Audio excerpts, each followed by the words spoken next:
Interview एक ऐसी stage थी जिससे मुझे सबसे ज़्यादा डर लगता था. And to my own surprise today I am asked to speak on interview.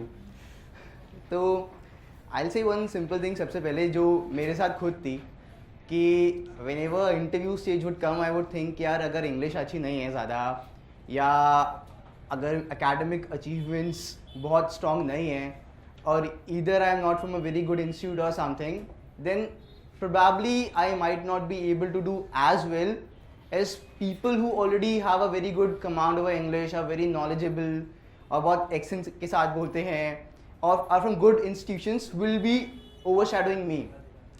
But that's totally a misnomer because they are only judging you for that span of 30 minutes कि उस 30 मिनट में आप अपने आप को कैसे प्रेजेंट कर रहे हो.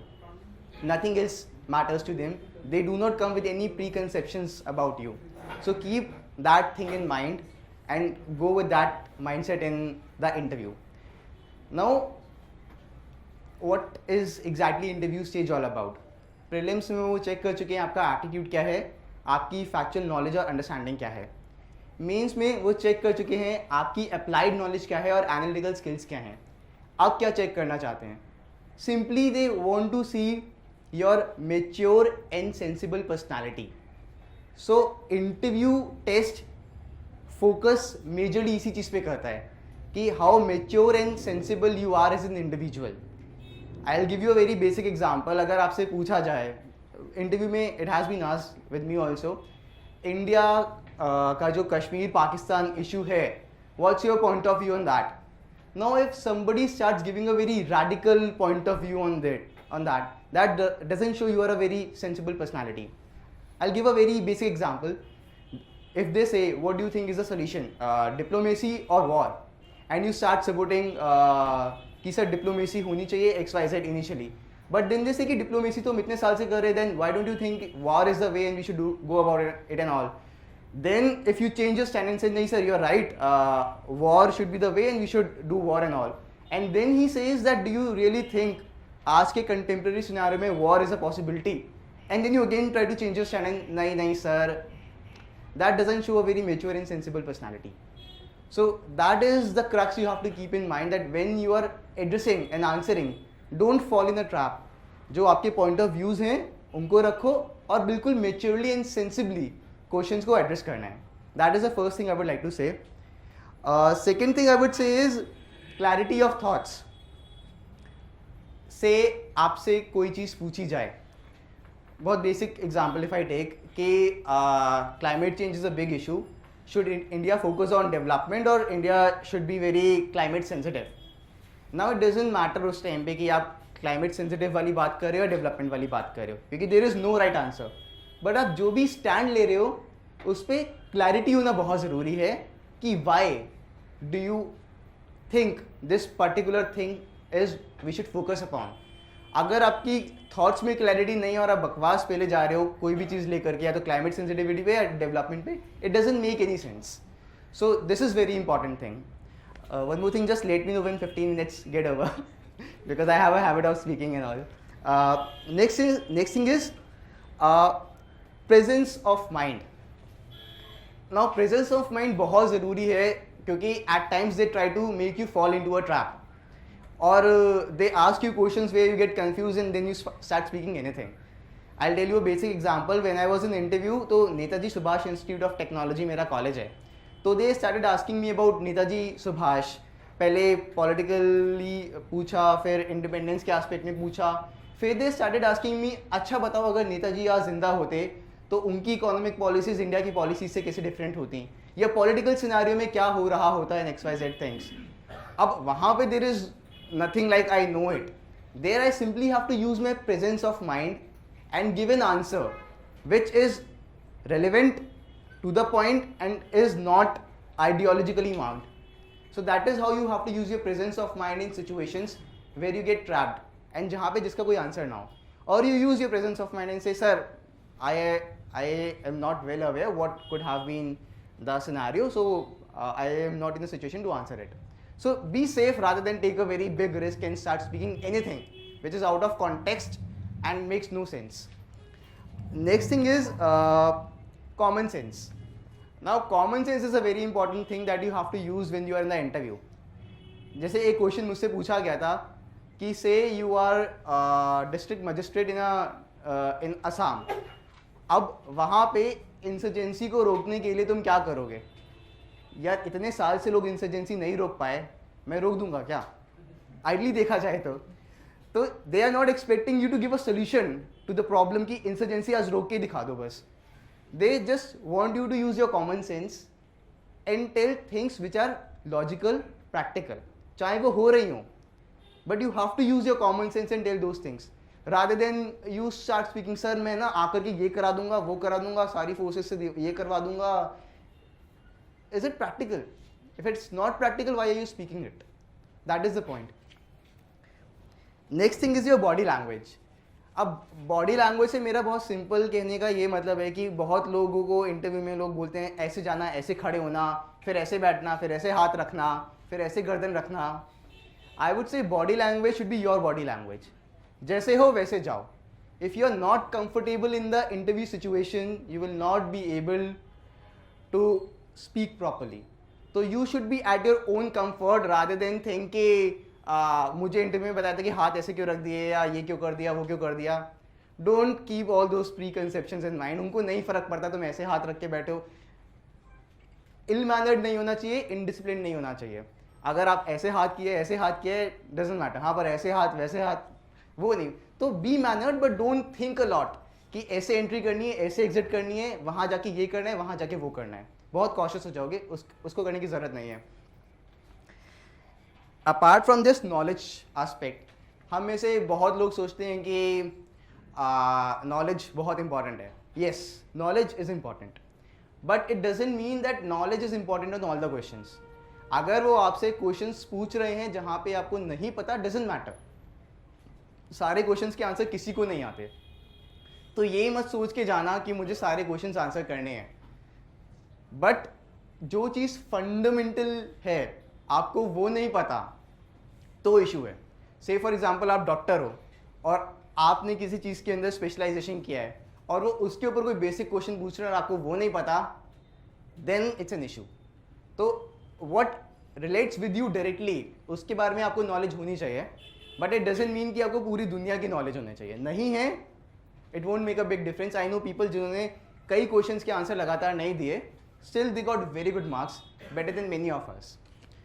एंड अदर फैक्टर्स जो हम सोचते हैं कि अगर हम बोलने में बहुत अच्छे हैं या बुरे हैं, अगर यार कोई क्वेश्चन पूछा गया, आप उसका आंसर अच्छी अंग्रेजी में नहीं भी दे रहे हो, दे will not have a pre conception कि ये है वो है. आप मेच्योरली एंड सेंसिबली उस चीज़ को आंसर कर पा रहे हो. अगर इंग्लिश अच्छी नहीं भी है, नहीं फ़र्क पड़ता. पर अगर आप बड़ी खतरनाक इंग्लिश में बोल रहे हो पर कुछ भी बोल रहे हो, बहुत फ़र्क पड़ता है. So always keep that thing in mind. Next thing is, should I lie in the examination? झूठ बोलना चाहिए क्या इंटरव्यू में? I believe it's totally situational. कई बार वो ऐसी चीज़ पूछेंगे जहाँ पे you might have to lie a little bit, कि कभी घूस दी है क्या? तो ये सर, जब पकड़ा गया, किसी पुलिस वाले ने मुझे पकड़ा, you can say that way. और ऐसी भी सिचुएशन आ सकती है जहाँ पे वो ऐसी सिचुएशन क्रिएट करती है जहाँ पे आपको बोलना पड़ेगा कि no, I haven't done this particular thing. तो बी क्लियर कि कहाँ पे किस एक्सटेंट तक बोलना है. कोशिश करने की झूठ नहीं बोलना, पर ऐसी सिचुएशन आ सकती है जहाँ पे यू हैव टू से नहीं, आई हैवंट, बिकॉज वो जानबूझ के ऐसी सिचुएशन क्रिएट करेंगे आपके सामने. Second is opinion rigidness. Now this is a very complex thing that happens many a times in the interview. और दो टाइप की सिचुएशन आती हैं. एक तो ये कि आपसे कोई चीज़ पूछी गई, आपने अपना ओपिनियन रखा, तो वो जानबूझ के आपको कई बार काउंटर आर्ग्यू करेंगे, जानबूझ के आपको अपना ओपिनियन चेंज कराने के लिए, फिर वापस से बैक अटैक करने के लिए. जैसे मैंने पहला एग्जांपल दिया डिप्लोमेटिक या वॉर वाला. So that is one kind of situation. And second kind of situation is when you are actually wrong and they are giving you hints to change your opinion, कि by discussion in the interview only they want you to come to a logical solution. तो ये आपको दिमाग में रखना है कि कहाँ पे opinion rigidness रखनी है, कहाँ पे नहीं रखनी है.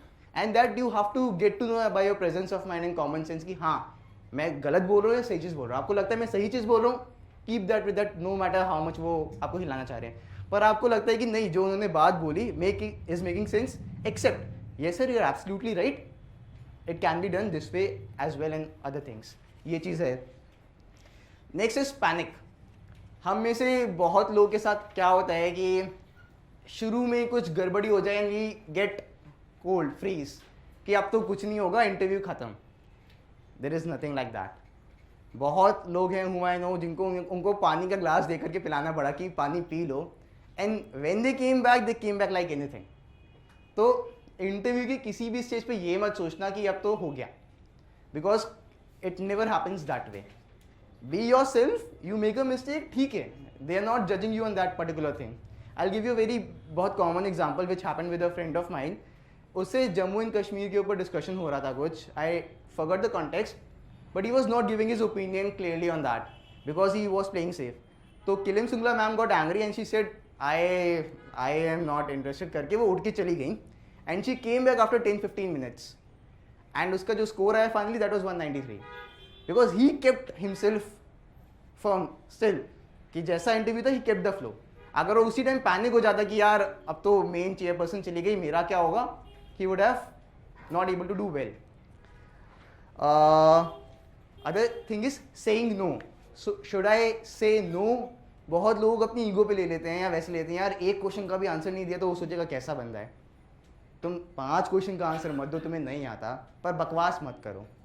तो बहुत ओपनली फ्रीली जा करके नहीं आता सर, नहीं आता, काम खत्म, आता है, but don't try to fool around. अगर तुम्हें नहीं आता तुम कुछ भी बोल रहे हो उसके ऊपर। आई हैव सीन पीपल, उनसे पूछा कुछ गया है, वो बोल कुछ रहे हैं, and then people get angry over there कि if you don't know say no, because it doesn't matter to them. Knowledge check नहीं हो रहा है यहाँ पे, पर्सनैलिटी चेक हो रहा है। और वो चेक कैसे करेंगे? क्वेश्चन पूछ के।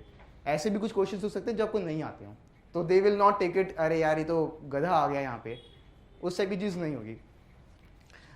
इसके अलावा एक बहुत इंपॉर्टेंट चीज़ जो हम लोग सब गलती करते हैं, which even I use to do every time practice में भी, judging yourself during the interview only, कि मेरा इंटरव्यू बड़ा अच्छा जा रहा है, या मेरा इंटरव्यू बहुत बुरा जा रहा है।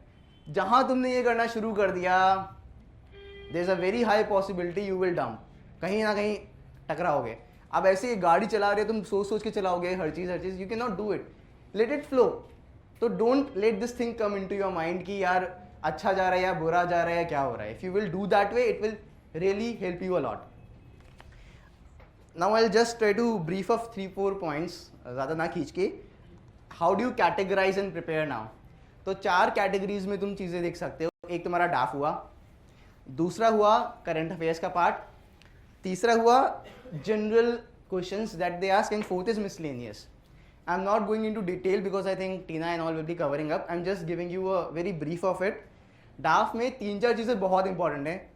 हॉबीज से क्वेश्चंस बहुत पूछते हैं, तुम्हारी प्रोफेशनल क्वालिफिकेशंस और अगर आपने कोई जॉब किया है उससे रिलेटेड क्वेश्चंस बहुत पूछते हैं, आपने कोई अवार्ड जीते हैं उससे रिलेटेड क्वेश्चंस काफ़ी पूछे जाते हैं, and then location specific questions, कि अगर आप गाजियाबाद में हो, आप बिहार में रहे हो किसी पर्टिकुलर एरिया में, वहाँ की कोई भी फेमस चीज़ है, they ask lot of questions on that. मैंने पर्सनली क्या किया था कि मैंने डाफ में जितने भी कीवर्ड्स हैं मेरे, उन सारे कीवर्ड्स को उठा करके उन पे 10-15 क्वेश्चंस खुद क्रिएट कर लिए थे।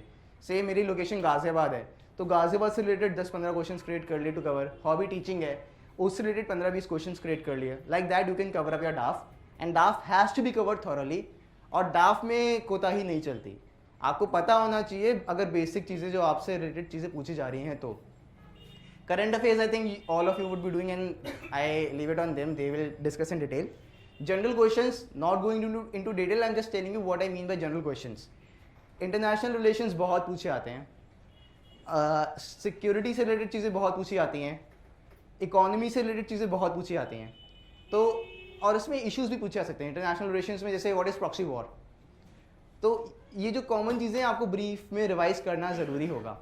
Miscellaneous part is simply what do you understand by motivation, how do you think honesty and integrity is different, what do you think is the difference between aim, goal, mission, XYZ, और situational question देख करके या कोई ethics based question देख करके। इसका कोई solution नहीं है, ना तुम इसमें डिटेल में जा सकते हो। तो डोंट ट्राई टू थिंक कि बहुत ज़्यादा इस पर प्रिपेयर कर सकते हो। Lastly I will just tell about what I did, मेरे साथ बहुत बड़ा इशू तो आई थिंक जो बहुत लोगों के साथ होता है कि आई हैव नॉलेज, बट अगर कोई एकदम से मुझसे क्वेश्चन पूछेगा तो मेरे से आंसर नहीं निकलता और मैं थोड़ा पैनिक कर जाता था कि यार क्या बोलूँ और मैं सही बोल रहा हूँ या गलत बोल रहा हूँ. तो I think this is one area where I worked a lot. I forgot all my inhibitions. I used to make a friend of mine sit before me, and I would ask him कि randomly मुझसे questions पूछना शुरू कर. एक बार अटकूंगा, दूसरी बार दिमाग खराब होगा, but in course of time I develop this immunity कि मुझसे कुछ भी पूछा जाए तो वो मेरे दिमाग को नहीं इम्पैक्ट करेगा. नहीं आता तो मैं नो बोल दूंगा और आता है तो मैं क्लियरली एक्सप्रेस आउट कर दूंगा. तो practising this thing is important. I think have a group of 2-3 people, make them throw questions on you and try to answer them instantaneously without preparation. अगर ये करोगे तो एक फोबिया खत्म हो जाएगा कि यार ये मुझे नहीं आता, वो मुझे नहीं आता, how do I deliver it. So this is important thing. And second, depending on कब तुम्हारा इंटरव्यू है, जैसे मेरा फर्स्ट वीक में ही था दोनों बार, प्रायोरिटाइज किसको कितना टाइम देना है. डाफ को इंपॉर्टेंट है कवर अप करना, करंट अफेयर्स को बहुत इंपॉर्टेंट है कवर अप करना. इसके बाद जितना टाइम मिलता है उसके हिसाब से जनरल अवेयरनेस, ऑप्शनल और चीज़ें कवर अप करनी है. And lastly, avoid people who can spread negativity in you, because lot of people might say lot of things. You might even go to a mock test and they would say तुम्हारे तो 50% से ऊपर number नहीं आएंगे. भाई तुम्हारे आ गए होते तो तुम बैठे होते वहाँ पे सिलेक्टेड, अभी तुम इंटरव्यू ले रहे हो. इट डजंट मीन, मतलब कि lot of people will say anything to you, anything, कि तुम 40% कवर करोगे, तुम 50% करोगे. Don't take those people very seriously. Be optimistic. अगर आपका माइंड फ्रेम बहुत सही है ना तो you will be able to perform very well. But कहीं भी आपके अंदर नेगेटिविटी आ गई ना तो you are not going to do well. तो किसी और के जजमेंट्स पे अपनी पर्सनालिटी मत जज करो. Try to go to institutions where you know are very optimistic and avoid those institutions which tell a lot of negative things about you just to show how good we are at interviewing people. So that is all I have to say. किसी को कोई भी queries हो, Facebook पे my name is Chandramohan Garg, वहाँ पे you can ping me if anything is there to ask. Thank you.